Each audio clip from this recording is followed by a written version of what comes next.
وَإِذْ قَالَ مُوسَىٰ لِقَوْمِهِ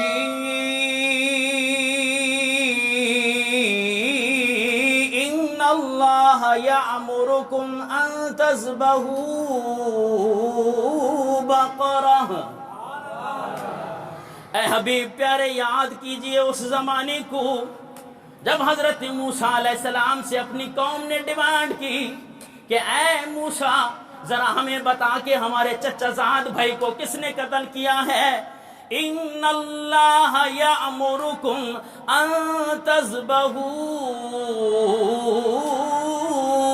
بقرہ۔ حضرت موسیٰ علیہ السلام نے فرمایا او میرے امتیو، خالق کائنات فرماتا ہے ایک گائے ذبح کرو۔ جب حضرت موسیٰ علیہ السلام نے اپنی قوم سے یہ کہا کہ خالق کائنات کا حکم ہوا ہے، ان اللہ یأمرکم، اللہ تمہیں حکم دے رہا ہے، ان تذبحوا بقرہ، کہ تم ایک گائے ذبح کرو۔ پھر بنی اسرائیل کیا کہنے لگے؟ قالوا اتتخذنا ہزوا۔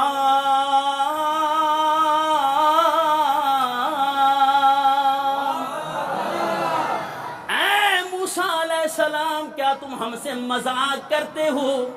کیا تم ہم سے ٹھٹھا کرتے ہو؟ یہاں پہ عزیزان محترم ہزوا کا لفظ استعمال ہوا۔ اب میں وہ ترجمے آپ کے سامنے رکھنے لگا ہوں۔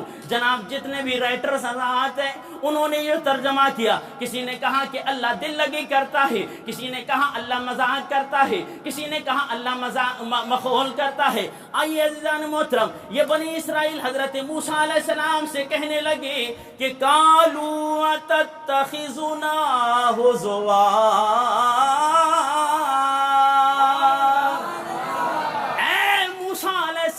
کیا تو ہم سے مذاق کرتا ہے؟ کیا تو ہم سے مخول کرتا ہے؟ کیا تو ہم سے ٹھٹھا کرتا ہے؟ کیا تو ہم سے دل لگی کرتا ہے؟ کیا تو ہم سے ہنسی کرتا ہے؟ قوم نے جب یہ بات کی، یہ جملہ ایسا ناگوار گزرا کہ حضرت موسیٰ علیہ السلام کہنے لگے قال اعوذ باللہ ان اکون من الجاہلین،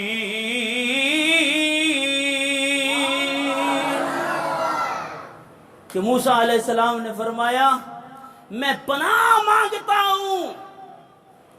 موسیٰ علیہ السلام فرماتے ہیں قال اعوذ باللہ، میں رب کی پناہ مانگتا ہوں کہ میں مخول کروں، میں رب کی پناہ مانگتا ہوں کہ مذاق کروں، میں رب کی پناہ مانگتا ہوں کہ میں دل لگی کروں، میں رب کی پناہ مانگتا ہوں کہ میں تم سے ہنسی کروں۔ کیوں یہ دل لگی کرنا، یہ مخول کرنا، یہ مذاق کرنا؟ حضرت موسیٰ علیہ السلام نے فرمایا ان اکون من الجاہلین، یہ تو جاہلوں کا طریقہ ہے۔